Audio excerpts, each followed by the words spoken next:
The MLB Gambling Podcast on the Sports Gambling Podcast Network is brought to you by Rock Fantasy. Get up to 1K in deposit match with Rock Fantasy with the promo code MLB SGPN. And welcome everybody to the MLB Gambling Podcast here on the Sports Gambling Podcast Network. It is currently Tuesday afternoon, July 22nd, around 5 p.m. Eastern Time. I'm Reichel, back from vacation, joined by Dylan Rockford. Together, we're going to break down the games for the Wednesday card. Dylan, how's it going with you? How have you enjoyed your, past few days without me? Oh, it hasn't been the same, Scott. I appreciate that. Yeah, Thank it you. hasn't been the same. Been good, though. Mal's been holding the fort down with Lonte and myself. Been good. How was Florida? Where'd you go? Ended up going to Miami. Ended up seeing some family, which was nice. Unfortunately, though, the sunburn was definitely a thing for me over there, which was not ideal, but it happens. It was very good weather, though. There was no rain at all, so I can't heard it's complain too expensive much. in Miami. Well, I'd say yes in general, but I try to get down there once a year minimum to visit some family. So Nice. there you go. But it was nice. Ended up seeing my aunt who was visiting from Cyprus, actually. So she was visiting Nice. from a foreign country, and that was nice to see her. Hadn't seen her in probably a couple years. So yeah, can't complain. Was just nice to see the family again. You have a big family? So that was on my mom's side, which is, I'd say, not the biggest, but I have a couple aunts, couple uncles, and we all met up Do you have in my all? grandma's house. Do they have kids? Like, do you have a lot of cousins? On my mom's side, I don't really know a lot of my cousins, but I do know that my aunt does have a daughter, and one of my uncles does not have any kids. The other one does, but his kids were sick, so we couldn't actually see them when we were traveling because we didn't want to get sick too. So Yeah. it happens, but I'd say not that many cousins to actually think about. I only have a handful. So Okay. Yeah, I have there a you go. very small family, but my girlfriend, her mom is like one of 7. They have like 40 cousins. It's crazy, some of these families. But that's good. Is Miami worth the hype? Because I know a lot of people love going to Miami. Yeah, I love Miami. I think I've Miami's never great. been. I've never been. I It only been to depends. It Key depends West what you're and going Tampa. for, because I feel like Miami, you could argue, is a very big party city. Then again, which area in Florida is not a party city? Yeah. But it's a good time in general on Miami Beach. Can't complain. Then again, I was going for family. I wasn't going for party purposes, but it's a good time. Are you an ocean guy? Like, do you like to go in the ocean? I'm more of a pool guy Okay. personally, but I don't mind the ocean. The issue is the seaweed. Tons of Yeah. seaweed Really? around this time, which was not really ideal, but it was fine. More of a pool guy. So Yeah.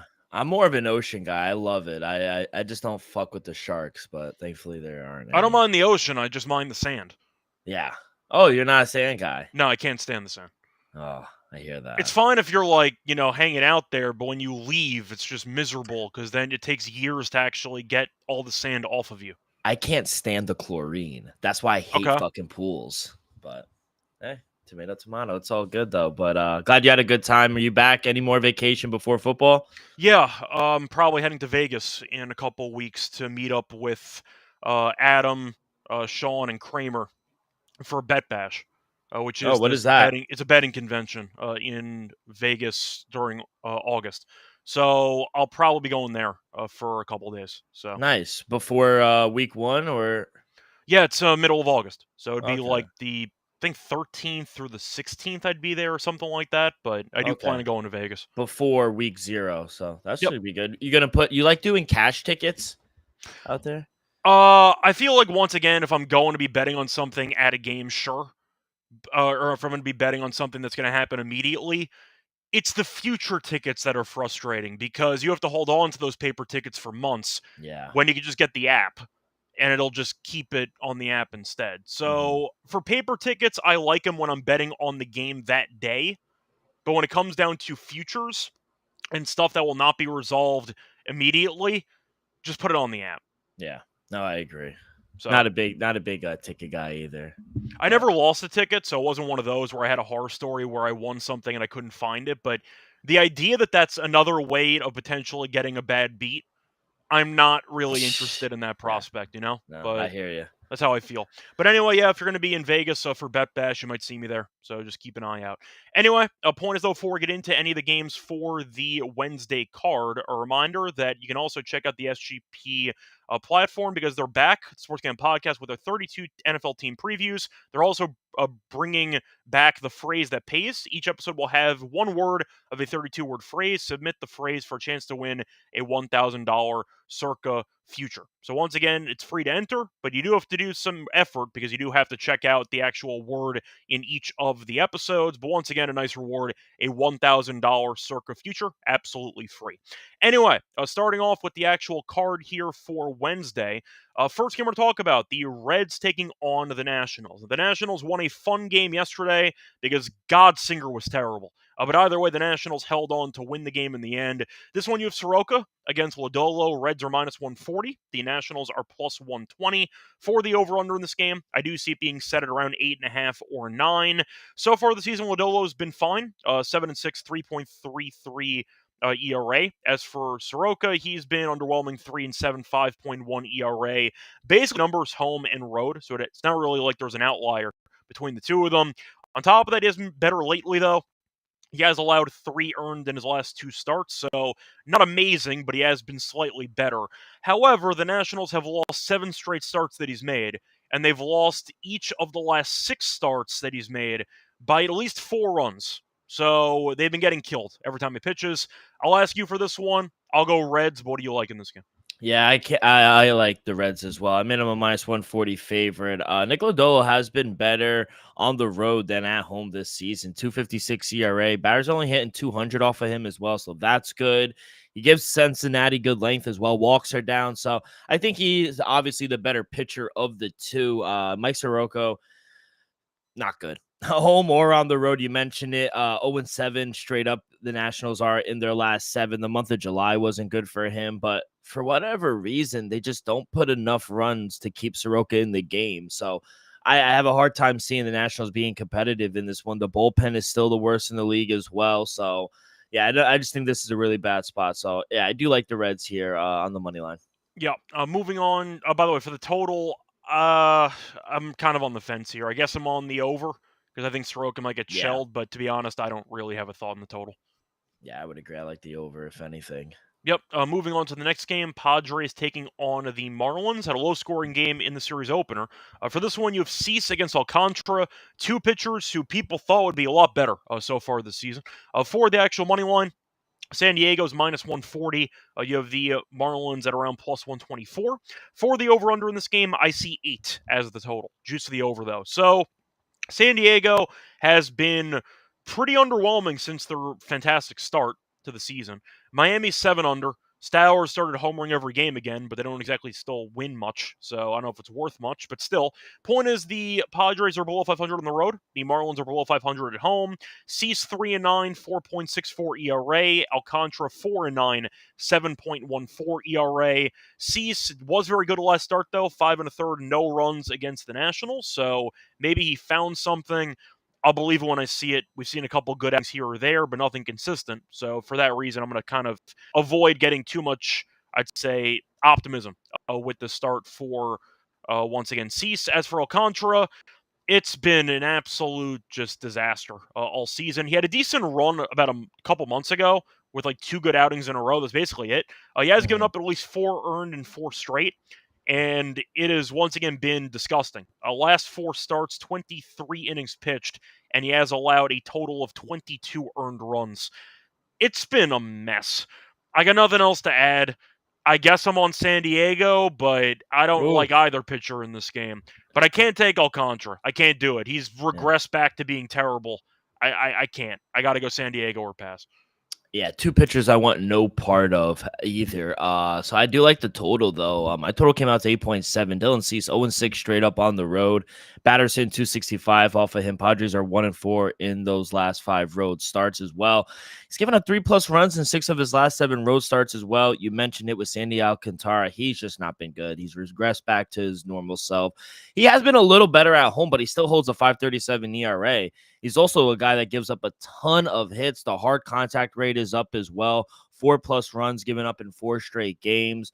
This Marlins team also at home is a sneaky good offensive team. So I don't know who's going to win. If I had to bet, my numbers did make the Padres a minus 115 favorite, but I don't have any faith in either team. I think we'll see plenty of runs, though. So I like the over 8. Yeah, I can get behind that too. I don't trust either pitcher to do it. Scott, we For have a this game. question in the chat. You like the Cubs and Astros moneyline parlay for tonight? Let me just quickly remind myself who's pitching for both teams tonight. So just give me a second here. Yeah, for what it's worth, I'm on the Astros here tonight. That's the only game I like. You can't back Erod. He's terrible. I can't back Erod. Valdez is great. 120 feels like a gift. So I can get behind you on that one. For the Cubs with Boyd, we got Dick Mound on the mound for the start here for the Royals, who's 95 years old. I'll tell you what, though, the Royals have actually been hitting better lately. They have. So I considered maybe an over for that game, but it's really tough to back Dick Mountain.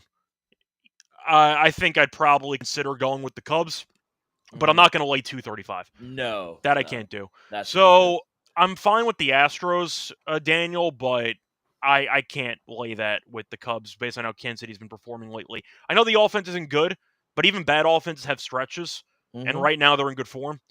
It's a massive number on Chicago. Yeah. I can't recommend that. And they haven't been that good in the second half so far. No, they've been fine. But I do think that for that price range, it's just not worth anything for me. So I agree. Kansas City or pass for the game on Tuesday. Anyway, moving on to the next game we're to talk about.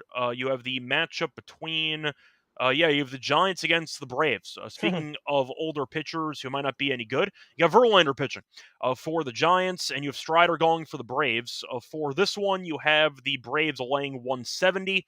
For the Giants, you have plus 145, and for the over-under, I see 8.5. Now, Strider was good against the Yankees in his last outing. So far this season, 4-7, 3.59 ERA. ERA, though, below 3 at home. He's been consistent. He has allowed less than 4 earned in 5 straight. So once again, he's not been the same elite shutdown Strider, but he's been fine. As for Verlander, 0-8, 4.99 ERA. He stinks. He's an auto fade territory for me. Braves in whichever way you want. Give me the Braves minus 1.5. Yeah, Braves being the favorite obviously makes sense. They are better at home, and I don't know what's wrong with the Giants right now, but they can't buy a win. I can't back them here, especially with Verlander on the mound. 0-8 straight up on the year. He's even worse on the road. 5.67 ERA. Batters hitting over 300 against him. Thank God he's not on the Mets anymore. And not to make things worse, I forgot he was even on the Mets. That's how bad his time was with the Mets. That's how bad it was. Yeah. And not to make things worse, but the Giants have failed to score a single run in Verlander's last 2 starts, so they can't even score for him either. The last win for the Giants when Verlander started was back in May 18th at home versus the A's, and they barely won that game. So I'm not a believer in the Braves in this offense, but they are better than the Giants right now, and Strider is clearly the better pitcher. So, yeah, I agree. It's either Braves or pass. Yeah, I can't back Verlander. It's just auto fade all over again. It's not a Wainwright bad, but it's pretty close. It's been rough. It's getting there for Verlander. Yeah, it feels that way. Moving on to the next game, though, Tigers taking on the Pirates. For this one, you have Melton, who is making his debut, and you have Falter pitching. So Melton, for the record, is 24, and he's never pitched in the majors before. So I'll see how he does in this one. For Falter, he's been fine. 6-5, 4 ERA. Been better at home. Has not been great last 3 starts. He has allowed a total of 11 runs, so not exactly pitching that well, giving up 7 home runs in his last 3 starts combined. On the bright side, the Tigers can score. So offenses that right now are not getting the job done. For the money line, I actually see Olsen listed in one spot, but I actually don't know if Olsen's injured because that might be something I want to check. So let me just check that real quickly. But either way, for the actual pricing, you do have the Tigers being favored in this game at around minus 135. For the Pirates, I see plus 120. And for the over-under, I see 8.5. So for this game, I think I have to go with the under. By the way, I see Olsen pitched on July 18th, I believe. So I don't see why he'd be pitching in this game. So yeah, I think it's going to be Melton. I think ESPN's right for a change, but I like the under in the game. Tigers can hit. They didn't score against Skeens yesterday. It's not a surprise, but still. I believe to go through their last couple of games, they've scored a grand total of 3 runs in their last 4 games combined. They have lost, 7 of 8? They've been terrible lately. I don't think Falter's that good, but I'll take the under. Pirates can't hit, worst offense in the league, and the Tigers right now can't hit. So I don't know how they get there, but give me the under. Yeah, Milton is listed on MLB.com as well, just to double check. But yeah, I don't really know what's going on with the Tigers right now. Another team that just can't buy a win ever since the second half started. I can't score. Yeah, it seems like the offense has just gone MIA. And honestly, Bailey Falter, he's not my favorite pitcher, but he's been serviceable at home for the Pirates. 5-2 straight up, 3.65 ERA. Batters only hit 228 off of him as well. So, I think with the struggles that the Tigers are facing right now offensively, I think the Pirates might be live here first 5+ a half. Say what you want, but the Pirates offense has been better than the Tigers since coming back from All-Star break. So I'm going to fade Milton in his first start in the majors. In that Tigers offense, they just can't buy a run right now. So yeah, I'm going to take the Pirates first 5+ a half. Yeah, I do want to point out, by the way, Pittsburgh, despite being 21 games under, is actually 3 over at home. So PNC Park's actually been effective as a home field advantage for this team. Before we get into the next game on the card, a reminder they're brought to you by our sponsor, Circa, still hosting the Circa Million Circuit Survivor Contest. The world's greatest sportsbook, Circa Las Vegas, is hosting the world's biggest pro football contest. Circa Million Circuit Survivor and Circa Grandissimo with over $21 million of guaranteed prizes. You can't call yourself a true degen if you're not competing in the Circa football contest. Come hang out with SGPN at the Circa contest weekend, August 21st to 23rd, for an amazing weekend, including live shows and open bars. Plus, you get 15% off a stay at Circa with promo code SGP15. Contest is open to everyone. Sign up in Nevada. Play from anywhere with double SGPN's official proxy. Go to footballcontest.com. Use the code SGP. $50 off your proxy fees. We're also brought to you by Barn Fans because they're doing Best Ball Mania happening all summer long, giving away $15 million in prizes, including $2 million for first place. No waiver wire. The arguments about trades. Best ball is the best way to play fantasy football. And a reminder, Underdog is also a great place to play fantasy football and pick 'em if you want to try to win 500 times your entry. And a reminder, when you sign up for your new account, use the code MLBSGPN to get a special pick on your first time that offer up to $1K in bonus cash on fantasy promo code MLBSGPN. Welcome back, everyone, to the MLB Gambling Podcast. Finished going through the first couple games on the card for Wednesday. Time to keep going with the next game. Moving on to the Angels taking on the Mets. Nice comeback win yesterday as Sango was awful, but it didn't matter because the Mets rallied against the Angels bullpen. But nice job in general by the Mets to rally all the way back. For this game, though, you have the Mets being favored at home. You have Manaea pitching against, we don't know. So we don't have a line in it, but I can guarantee the Mets will be favored in this game. So Manaea is going. He's barely pitched this season. 0-1 at 2.45 ERA. He's made outings going less than 4 1/3 in both of them. He's been fine, but once again, he's not going any length. As for the Angels, though, we don't know his pitching. It's probably not anybody good. And on top of that, the Angels, I still don't think are a good baseball team. I get they're only 2 under. They're a very streaky team, and I think the Mets are much better. I know the Mets have not played well. Lindor's been god-awful. I think he's 0 for his last 28.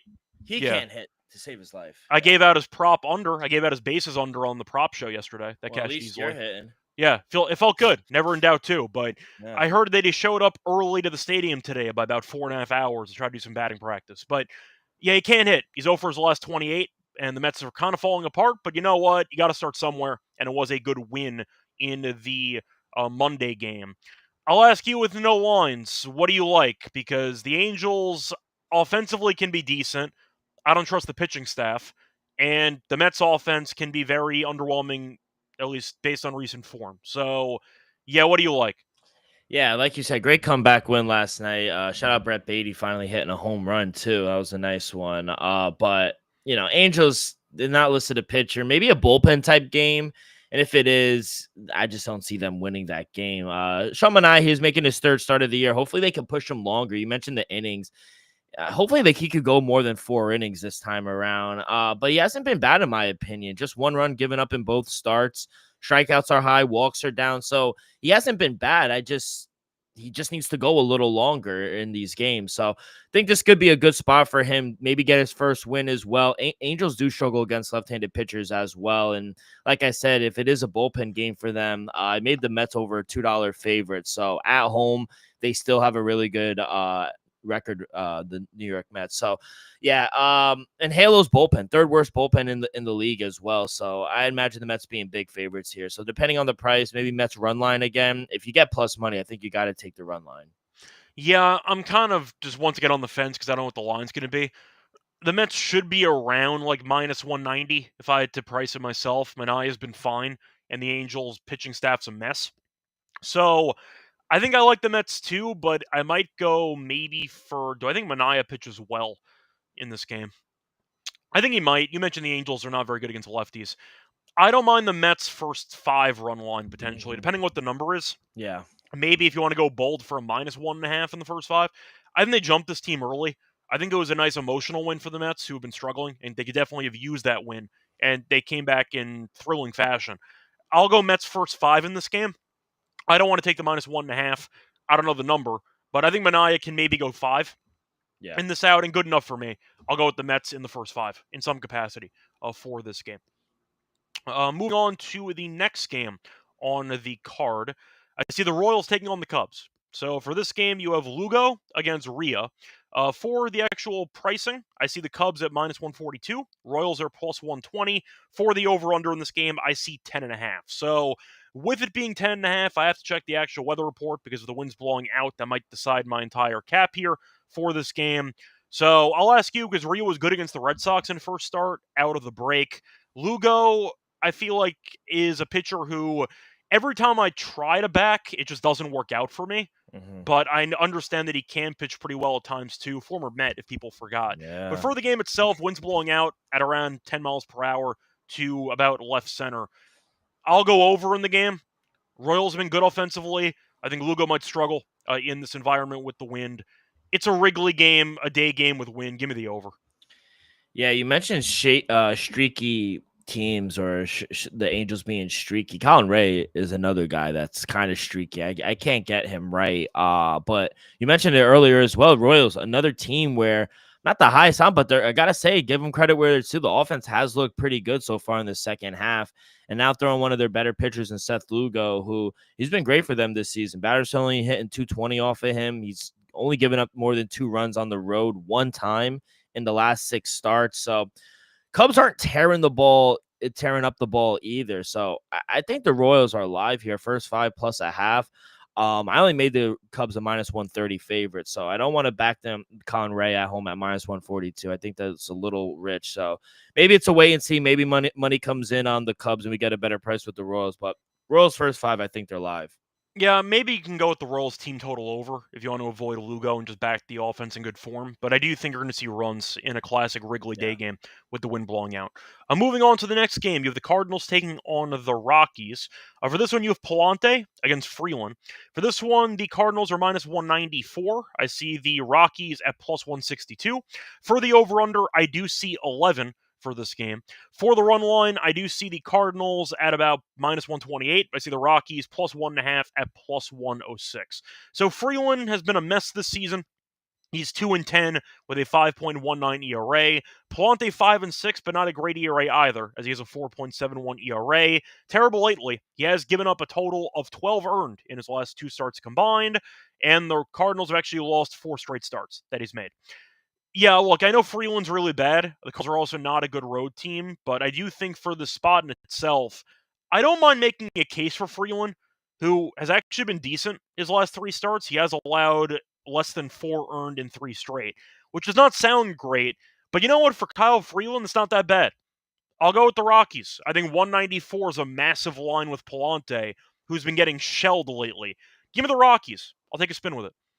Yeah, and another situation, 2 pitchers I really don't trust. Andre Ply, he's a little better on the road than he is at home, but in Kyle Freeland, I just think, you mentioned a pitcher earlier in the show that's just a fade for you. Kyle Freeland's a fade for me. 6 ERA, almost a 6 ERA.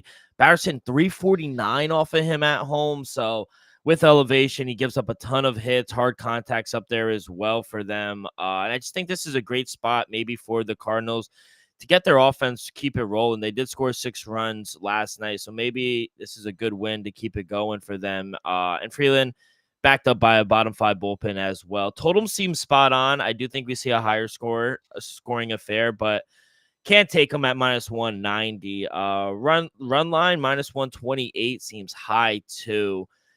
It's over or anything because I do think both pitchers are going to give up a ton of runs. My totals came out to 11.4, so I do think we'll see some runs here. That's kind of my point, though, is that if I don't trust either pitcher, then why would I want to lay 194? Yeah, no, I I agree. feel like I'll go with the Rockies and hope that both teams kind of go nuts, but I think Yeah. Palante might get shelled. So if you want to go for the Rockies team total over instead and avoid Freeland entirely, I don't mind that either. I think that could Yeah. be an approach to fade Palante. Moving on to the next game, you have the Astros taking on the Diamondbacks, and for this game, you do have the Astros using Walter against Fod for this one. For the pricing, I do see the Astros at around minus 102. The Diamondbacks are minus 116. For the over-under, I actually don't see a total, which is very weird. Never mind, now it's been updated. I see 8.5 as the total for this game.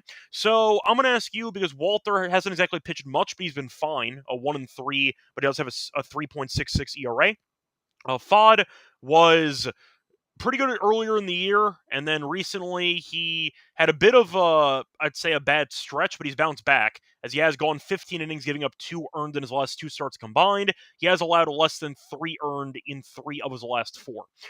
The problem is Arizona is just a team that you can't trust because of their pitching staff, and the bullpen's been terrible. Suarez is going crazy because he's auditioning for an actual team. He'll probably be traded within the next week or so. I'll ask you what you like in this game, because Arizona, I think, is a team that I just can't trust. And I do think, even though Fod's been good, I think the wrong team's favored, because I think Houston's the better team conceptually than Arizona. I'll go Houston at borderline even money.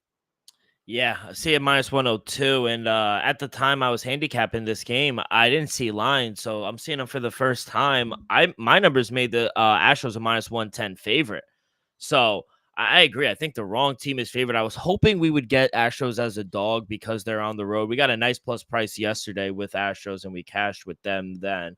But outside of that one poor start versus the Angels, I don't think Brandon Walter has been all that bad. I really don't mind backing him on the road in this spot. They're over 500 on the road this season. Meanwhile, I still don't trust the pitching staff for Brandon Pfaadt and the Diamondbacks, especially that bullpen. So, yeah, I agree. I think overall, I think the Astros are the better team. So minus 102, I don't mind at all. I'll take the Astros here. Yep.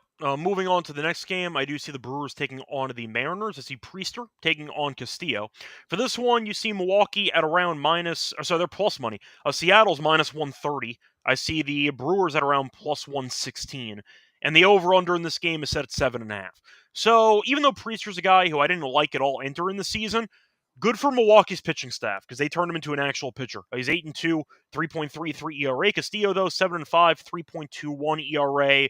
Milwaukee, though, is 20 games over 500. They've been rolling. They've won 11 in a row, and they've been a machine offensively.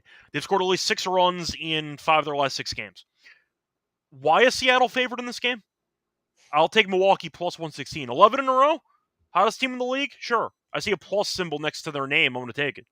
Yeah, I agree. How do we not keep backing the Brewers in this spot? Best record in baseball. They keep on winning. You mentioned 11 in a row. They just continue to find ways to win. Their pitching has been great.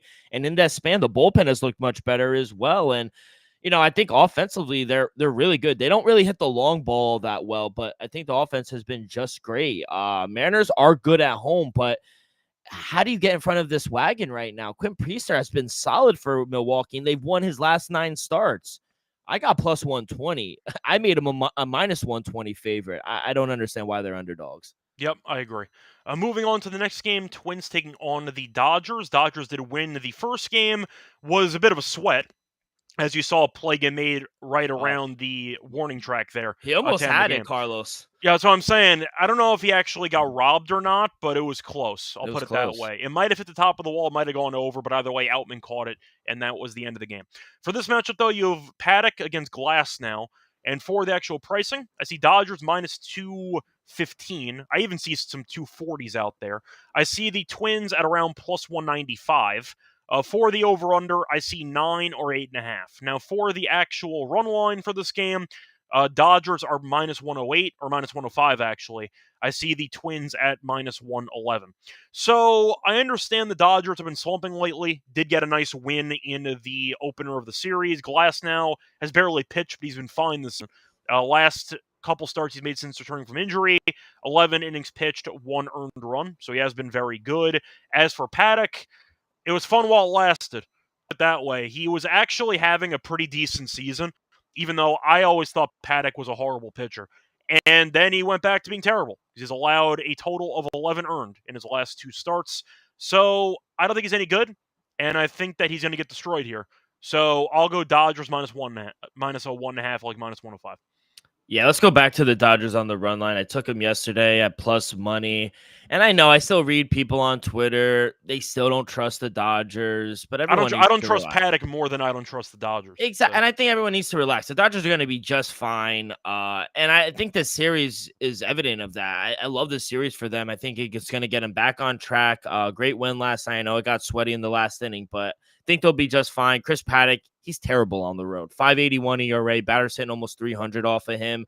Back-to-back starts with 5 runs given up. And the Twins have lost 9 of his last 11 starts. So they're still on my do not bet list. I'm not a fan of the Twins. I'm not a fan of Chris Paddock. He gives up the deep ball, and he's predominantly a fly ball pitcher. And against the Dodgers, I think that's just a bad recipe. Against that good offense, Dodgers, I think they smoke them. Minus 1.5. I'm going to go back to the well at minus 106. Yep, I agree. Moving on to the next game, I'll look at the match between the Orioles and the Guardians. Fun game yesterday where the Orioles went up early, then the Guardians matched them in the first inning, then Baltimore went up again, and then I think Cleveland scored 7 straight runs to end the game. For this one, though, you have Morton against Ciccone. For the actual pricing for this game, we got lines. Yeah, we have lines. I see Cleveland at around minus 120. I see Baltimore at around plus 102. For the over-under in this game, I see 8.5. So Morton, who was actually having a decent stretch, was really bad against the Rays in his first start after the All-Star break. 5 1/3, 7 runs. Ciccone had a very weird start last time out because he didn't exactly pitch that well, but he pitched very, very long. 8 1/3 innings, 6 earned. But they said, you know what, screw it. We're up by runs. We'll try to save the bullpen. So he actually has been going some distance. Last 2 starts, 15 1/3 innings. Has given up 8 runs, but he went some distance. So I don't know how long Ciccone's going to go, because 8 1/3 is kind of insane for a guy that gave up 6 runs. That's a throwback stat line for a starting pitcher. He threw 107 pitches, so his arm might fall off in this game. I like the over in the game. I think Ciccone might struggle. Cleveland's offense has actually been really good for the last week or two, even with Quan being injured. And Baltimore, I think, can do some damage against Ciccone as well. Give me the over in this game. I do think, looking at the actual number, Morton might get shelled. You might see a couple ways to get there. 8.5, though, at minus 122, I'll take the over. Trade deadline's coming up, and I've heard Stephen Kwan's name be it was announced today he's not being traded. Oh, that was my question to you. Okay. I don't think they trade him anyway, because I think you'd get more for him during the offseason. I like the Guardians, minus 120. My numbers made him a minus 145 favorite here with Slate Ciccone. I know he hasn't been the best at home. The numbers aren't great in Cleveland this year, but they're playing really good baseball, especially offensively, like you mentioned. 8+ runs scored in 3 of the 4 games so far in the second half. We already know they have a good bullpen. If they could keep this up, I just don't see why they shouldn't win this game. Going up against Uncle Charlie, who 6.81 ERA on the road, batters hitting 300 off of him as well. He just got smoked, like you mentioned, by the Rays in his last start. And earlier in the year, the Guardians roughed him up as well, giving up 5 runs in 5 innings. So don't trust Charlie Moore, and I don't trust their bullpen. I just think this is a bad spot for them. I agree on the total. I didn't see it till we opened up. We started recording. I thought it would be 9 personally. I'm surprised it was at 8.5. My total came out to 8.8. I still like the over, even if it was at a 9. So money is coming in on the over, so it probably might close around 9. Still like the over. I just think we're going to see some runs here, but I'll be on the Guardians here. Yep. Moving on to the next game, though, you have the Red Sox taking on the Phillies. Weird ending to the game yesterday on a catcher's interference with the bases loaded. For the record, he didn't even swing. No, even as a Yankees fan, I think that's an atrocious ruling. I get the argument is the bat might have slightly touched the glove. What is he interfering with? The guy didn't swing the bat. Yeah. Like, I don't get it. It wasn't even a check swing. He was about a quarter of the way through. Yeah. And they called catcher interference, which I think is an insane ruling, but terrible. I don't know what he's interfering with. The guy wasn't trying to swing at the ball. So I don't really get it. But either way, Jordan Hicks was going to blow the game anyway, so it didn't really matter. The point is the Phillies won the first game of the series. A fun matchup, but still. For this matchup, you do have Giolito against Luzardo. Giolito was really bad early in that Cubs start. Then he actually settled in. But the point is he still got the loss in that one. For Luzardo, he has had a pretty up and down season. Was great to start the year. Recently, not so much. Gave up 4 earned in 4 2/3 in his last start. So, point is, both pitchers have been a bit, I'd say, untrustworthy lately. For the pricing, Phillies minus 154. Boston is about plus 130. For the over-under in this game, I see 8.5. So, I think I'm going to go on Boston here for this game. Do I like how they've been playing post-All-Star break? No. Having said that, do I really want to lay 150 with Luzardo? No. I don't trust either pitcher. Maybe like the over in the game. That's fine.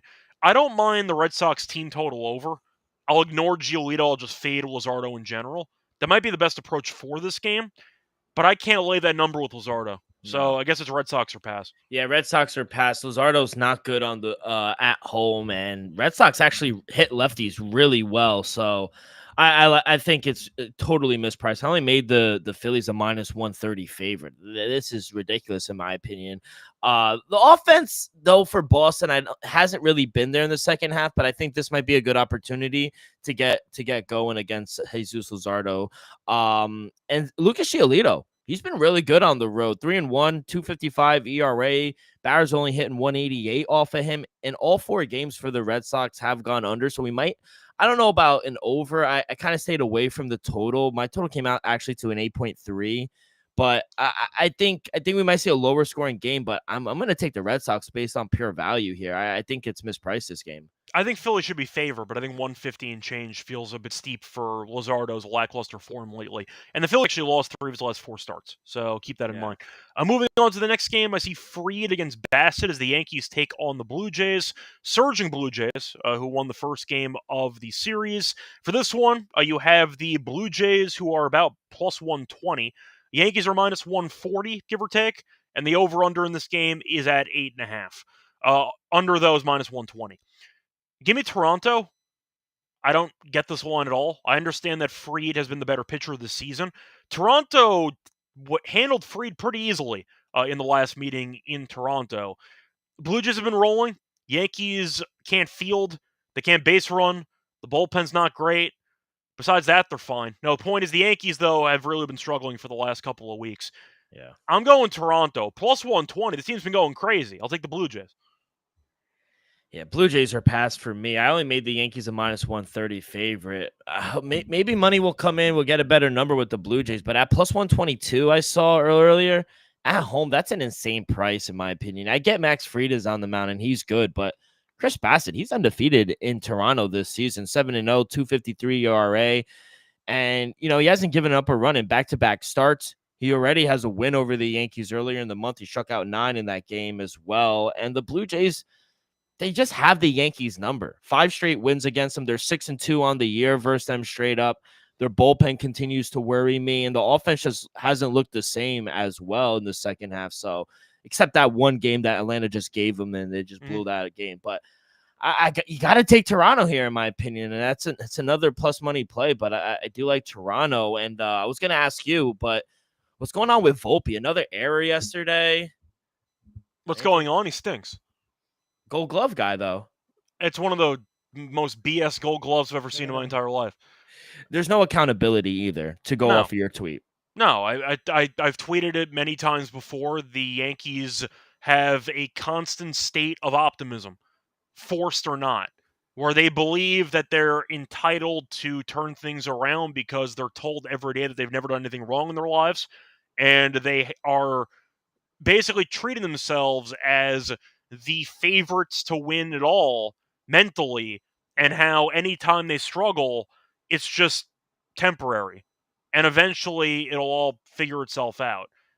I don't think this team's very good, and I've felt this way for about a month or so at this point. The Yankees, I understand, have a lot of star power, with Judge, of course. Stan's been good recently. I mean, Jazz has been, I'd say, fine. Still streaky when it's not the home run derby, but he's been fine. Bellinger's been great, at least recently for the last couple months. there are some bright spots to this team, but you can't seriously throw Volpe and Peraza out there on the left side of your infield night in, night out. You can't do that. I understand you'll let DJ walk because he was well past his prime, and I get that DJ's just not the guy he used to be. And they're probably going to trade for Suarez or somebody at the deadline. They need more than a third baseman. Like, I don't think this team is fundamentally sound enough to actually go on a seriously deep playoff run. And I see a bunch of flaws with this team. I do think the Yankees are good enough to make the playoffs. They're not going to fully bottom out and implode and miss a wild card spot. Would I be shocked if they ended up losing in the first round of a playoff series? I would not, because I don't think this team's very good. What's their ceiling for you? The ceiling in the American League is, in theory, a World Series appearance. If you're not sold on Detroit's offense, if you're not sold on Houston, that's the ceiling. They're not going to beat the National League team in the World Series. Do I think they'll get to the World Series? Hell no. I think that the ALCS, in my opinion, would be between the Tigers and the Astros if we're going by best team. Toronto's in the mix now. I was just going to ask, are you a believer in Toronto? I actually am, more than I thought I'd ever be with this team. Now, for playoffs, I think I would still trust AJ Hinch, and I would still trust Houston because they've been there so many times. Yeah. But Toronto's in the running. I'll put it that way. Okay. I understand that people might view the Yankees in terms of a playoff tier system higher than Toronto. I don't know if I agree with that because I really don't think Aaron Boone's a good manager. Yeah, I don't think the Yankees pitching staff is that great in terms of a bullpen. And the lineup, besides a couple of power guys, is really not that great. So I think this team is a potential one and done in the playoffs. Are you afraid they've kind of plateaued a little bit? You mean this year or over the last 15 years? I was talking this year, but yeah, I guess you could make the argument for 15 They made years. the World Series for the first time in a while. First time since 2009 last year.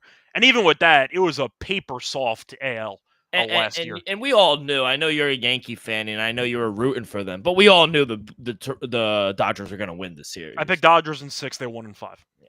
So it is what it is. But the point is, I do think the Yankees are a team that is still being... I don't know if it's just a matter of what the front office wants to do or if that's Boone by himself. They coddle these guys every damn day, and nobody gets held accountable for any of their actions, and it drives me nuts. It seems like the team is a little soft. That's what I'm saying. Yeah. If you're going to coddle all the guys and tell them it's never their fault and eventually it's all going to work out, then there's no reason to actually change anything because you're expecting law of averages to take over. Mm-hmm. But I don't think this team is very good defensively with Jazz and Volpe, who are both, I believe, bottom 3 or bottom 5 in errors this season. It's terrible. Peraza can't hit. He had a terrible fielding job as well in that 5th inning. I don't have much else to add. I think the Yankees have lost pretty much every big game they've had this season. Yeah. No, I agree. I just think with all the hype and all the expectations, us being in New York, it's either World Series or bust for the Yankees. And I feel like time and time again, it's just like, oh, we'll be fine. There's a lot of games left. Like you saw the quote yesterday from Volpe. We'll be fine. There's a lot of games. People need to relax. But relax until when? October's going to be here very soon. I'm also not sure a lot of games for what, because he should be in AAA. So I don't think he's a major league player this season. He can't hit. He can't field. Yeah. So what's the point? And my problem with that is they're like, well, Volpe's out there for his glove. Can't say that this year. He's not. He's one of the worst fielding shortstops in the entire league. So I don't know what the point is in being out there. But I do want to point out, by the way, Toronto right now is about minus 105 to actually win the division. They're favored now. The Yankees are plus 115. I like Toronto in that one. So there you go. But anyway, I like Toronto. I think plus 120 is an insane price for Toronto. Yeah, I agree. All right, moving on to the next game. You have the White Sox taking on the Rays. For this one, you have Cannon against Bradley. Now, the Rays are minus 200. The White Sox are plus 170. For the run line in this game, I see the Rays at around plus 104, and I see the White Sox at minus 125. For the over-under in this game, I see 9. We know Tampa has been battling this season. They're 3 over at home and in general. Bradley's been up and down. He was very good in his last 2 starts. Last 2 starts, 12 innings pitched, 1 earned run total. So he's been very good. As for Cannon, never been a fan, personally. He's 4-7, 4.18 ERA. I don't think he's that great. His ERA in the roads are not great either. He's been good lately, though. He has allowed less than 3 earned in 4 straight. I like the under in this game. Couple ways to get there. If Cannon does not get totally shelled, I think Bradley goes very well here personally. Even though the White Sox have been good offensively lately, I think Bradley pitches well in this game. I'll go under, and this total's too high. The White Sox are confirmed back, Scott. They're back. What a 4-game hitting. What a 4-game run by this team. To be fair, they played the Pirates, so that factors in too. But I want to give them credit. And obviously, eventually, they will regress. But I don't think it's now, honestly. Taj Bradley hasn't been the best at home this season, almost a 5 ERA. And White Sox, you mentioned the offense, total of 35 runs in the last 4 games. And honestly, Jonathan Cannon has looked good in his last 4 starts. They're 4-0. The White Sox straight up in those 4 games. I think first 5 plus a half, first 5 money line. I think that he's going to be able to limit the Rays. I think they're live here. You can't go against the White Sox right now, in my opinion. So I'm going to take White Sox first 5. All right, moving on to the last game, you have the A's taking on the Rangers. For this game, you have Sears against Corbin. For the money line here, I don't have any lines, so I got nothing for this game. Just checking to see quickly if they added anything. No. We have no lines. Both pitchers are pretty similar. Corbin's numbers are better, 3.91 ERA compared to 5.13 for Sears. Both guys, though, are lefties who kind of pitch to contact, but you hope for the best. So looking at his last start for Sears, 4 innings, 7 runs against the Guardians. Before that, though, he was fine. Corbin, though, look, he's been serviceable, which is all I could ask for Texas. Don't look now, though. The Rangers, 1 game over 500. Good for them. Let's go. They are 29-20 at home. The A's are 22-29 on the road. Corbin, last 3 starts, giving up 4 runs combined. So good for him. I don't have lines, but give me Texas. Yeah, I agree. No lines, but and maybe my lines made it a little more than I probably would pay. But Rangers minus 160 with my numbers. I doubt they'll be that big of a favorite, but they are playing better. The Rangers, and offensively, I think they picked it up here in the second half. You mentioned it, Patrick Corbin. He's looked solid, at least serviceable in the month of June. And Sears, he's kind of too up and down for my liking on the road. So it's either Texas or pass for me. I did make the total 9.3 though. I do think we'll see some runs here. So maybe depending if we get an 8.5. Yeah, I think I'm on the same page as you, but I'm not going to go against Texas. They've been rolling. Yeah. Seager, when healthy, reminds everybody how good of a player he actually is. He's never healthy. But he goes on a type of run like this every year where there's like a 15-game stretch where he's batting like 340. And you're like, yeah, that sounds about right.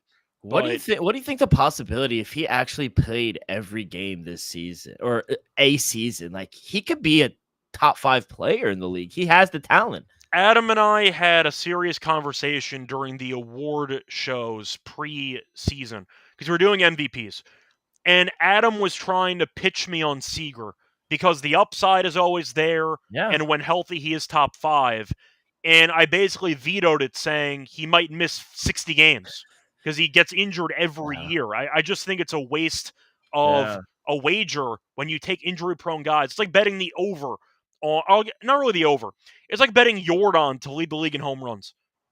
He's missing 80 games, so you're just going to lose. But if you want the illusion of the what-if scenario where everything goes right, then sure, go nuts. But in reality, Seager's a guy who I think, when healthy, is a top 5, top 10 player in the league. I agree. I think you're... Yeah, go. I'm sorry. I was going to say, I know that right now it's going to sound like I'm kicking him while he's down because he's been in a massive slump.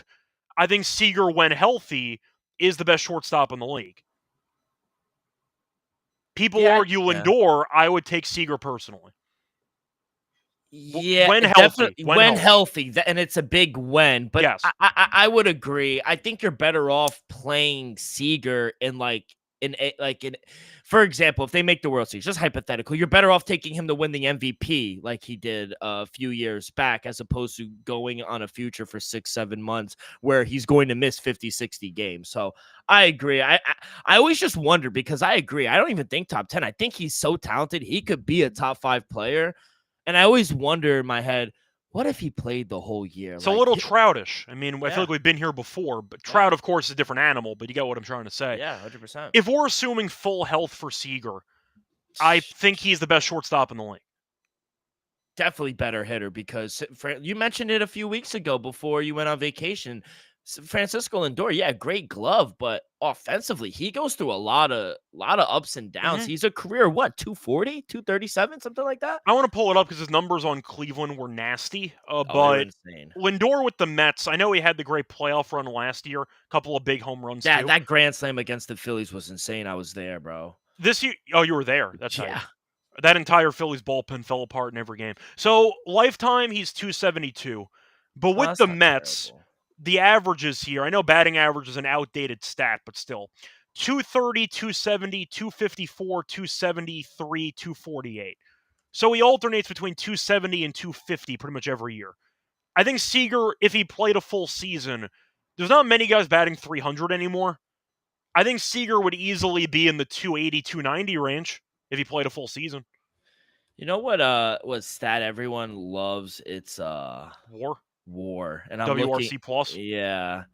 I'm looking up the WAR. It's only for Corey Seager, it's only 2.6, but he doesn't play all that much. That's the No, but problem. Seager's got a couple of seasons though where he batted like 307, 306, 327, but he missed at least 40 games in every one of those seasons. So Yeah. it's difficult, but I'm a big Seager guy when healthy. But when it comes to betting on futures, I'll never take him because it's a Yeah. waste of money. Yeah. So there you go. It's So unfortunate. yeah, but when healthy, I think he's number one in terms of shortstop Yeah. rankings, for my opinion. Yeah, you can't But argue that. you can put Lindor too. That's fine. But I do think Mhm. Seager is better, in my opinion. Anyway, that's going to wrap it up for all the games on the card for Wednesday. Time to move on into the actual lock and dog picks. Before we get into the lock and dog, reminder they're brought to you by my bookie because they're available in 10 locations. Use them to bet on the baseball cards, to bet on WNBA, to bet on golf, to bet on football futures as well. And a reminder, you'd always deposit easily and use crypto for fast payouts when you actually sign up for your account, though. Use the code SGPN to get a special 100% up to match up to 1K. Terms and conditions apply. Look at the promo code SGPN. We're also brought to you by Rhythm because they have power trends now, which is the best of the best for what the house model has to offer. Add addictive patterns. Rhythm's models consistently win. They have a high ROI. And a reminder, power trends are only available on Rhythm. No touts, just great overall data back picks. MLB power trends have a win rate of 63%. Same with WNBA, actually, a win rate of 63.64%. Download the app, check out power trends, start betting smarter. And a reminder, you can also check it out for free for a week, but use the 7-day free trial. Go to sportsgamble.com for them to get your 7-day free trial. Welcome back, everyone, to the MLB Gambling Podcast. Finished going through all the games for Wednesday. Time to move on into the lock and dog picks for the show. Dylan, what do you like as your lock and dog? Yeah, so I did like the Blue Jays for my dog. I mean, if you want a double dog, I like the Blue Jays at the plus 120 price. But how do we go away from the Brewers? They're the best team right now, 11 in a row, plus 120, plus 116, whatever you're able to get. And I think Quinn Priester is honestly, I think he's better than Luis Castillo right now. So yeah, I don't mind taking the Brewers here as my dog. Like I said, I do like the Blue Jays. They were almost my dog as my lock. Where is it? I'm gonna go to a total. I didn't do a lot of totals, but there was a total up in the beginning of the game between the Padres and the Marlins. Two terrible pitchers. Dylan Cease doing the name a disservice, and Sandy Alcantara. 8 is very low for these two pitchers. Like I said, I made my total 8.7. I think we're going to see a lot of runs. Dylan Cease giving up 3+ runs in 6 of his last 7 starts. And Sandy Alcantara has regressed back to his normal self. 4+ runs given up in 4 straight starts. Who cares who wins? I think we're just going to see some runs in this game. So, yeah, give me the over 8 as my lock. Yeah, so for the lock, quickly trying to see if I can find a price on this game because it's going to be a first 5 play, but I want to see if I actually have the numbers for it. Let me just see if I can get it. First 5, I do have it. All right, for the lock, give me the Braves first 5 minus half a run. I'll take the first 5 run line. I'll fade Verlander as long as he keeps pitching. With Strider pitching, thanks. I appreciate it. Verlander got shelled first outing post All-Star break. I think he's washed. I think it's safe to say. Give me the Braves first 5 minus half a run at minus 135 as my lock. For my dog, I did want to go Milwaukee. Wait, so you had Milwaukee, and what was your other one again? Then I had the over for the Padres and the Marlins. Yeah, give me Toronto on the Yeah. money line at plus 120. I think it's just a good number. I saw them look good against Fried last time out, and the fact is the Blue Jays are mashing. The Yankees are a poorly run baseball team at the moment. Mhm. I think the wrong team's favored. Give me Toronto on the money line at plus 120 as Yeah. my dog. Anyway, that's going to wrap it up for the show. Dylan, anything else you want to add? R.I.P. Ozzy Osbourne. That's all I got to say. What a shame. What a shame. He performed his last song sitting down. He only performed 4 songs last week, but in Birmingham, where he grew up, terrible. I'm trying to remember, though. Ozzy was Black performing this year? No. I obviously know last it was week. Sabbath. I'm saying it was last week, yeah. Yeah. Yeah, Blacks. You think I don't know he did Black I was Sabbath? just, Just disrespect. I'm wearing a Skulls t-shirt. Come on, Yeah. man. You think I don't know that Ozzy No, Osbourne that did was Black a little Sabbath? disrespectful. I apologize. R.I.P. To Ozzy. But either way, point is I'll probably listen to Crazy Train after Or we The finish recording. Wizard. That too. Great song. But, yep, very, very good. Also, Iron Man. Yes. Can't forget about Iron Man. Anyway, until next time, good luck to all of you and all of your